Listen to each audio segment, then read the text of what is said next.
మోకాళ్లలో గుజ్జును పెంచి నొప్పిని తగ్గించి సర్జరీని దూరం చేసే ఫ్రీడమ్ వాక్. రామోజీ గ్రూప్ సంస్థల అధినేత రామోజీరావు బహుముఖ ప్రజ్ఞాశాలి.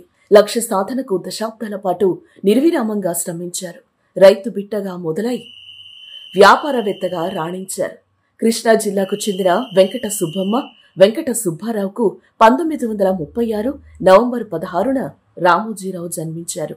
అనంతరం అంచెలంచెలుగా ఎదుగుతూ మీడియా మహాసామ్రాజ్యాన్ని నిర్మించారు రామోజీరావు.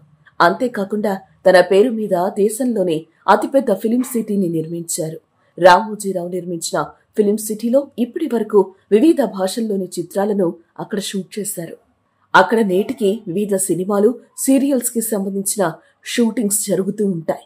ఈనాడు సంస్థలు, మార్గదర్శి చిట్ ఫండ్స్, ప్రియా ఫుడ్స్ వంటి వ్యాపారాలు నెలకొల్పి ఎంతో మందికి ఉపాధి కల్పిస్తున్నారు. ఉషా కిరణ్ మూవీస్ బ్యానర్ పై మంచి సినిమాలు కూడా అందించారు. ఇలా ఎన్నో ఆటుపోట్లు చూసిన వారు అనేక అవార్డులు కూడా అందుకున్నారు.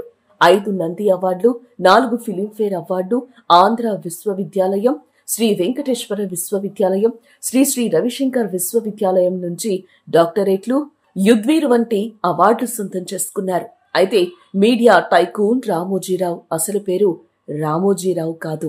తల్లిదండ్రులు ఆయనకు రామయ్య అని పేరు పెట్టారు. కానీ తన పేరును రామోజీరావుగా మార్చుకున్నారు. దీంతో అప్పటి నుంచి ఆయన పేరు రామోజీరావుగానే స్థిరపడిపోయింది. మీడియా సంస్థల అధిపతిగా, దిగ్గజ వ్యాపారవేత్తగా రామోజీరావు అంటే ఒక పేరు కాదు, ఒక బ్రాండ్ అనేంతలా ఆయన ఎదిగిపోయారు. సుమన్ టీవీలో మీ పర్సనల్ అండ్ బిజినెస్ ప్రమోషన్స్ కోసం కింది నెంబర్కి కాంటాక్ట్ చేయండి.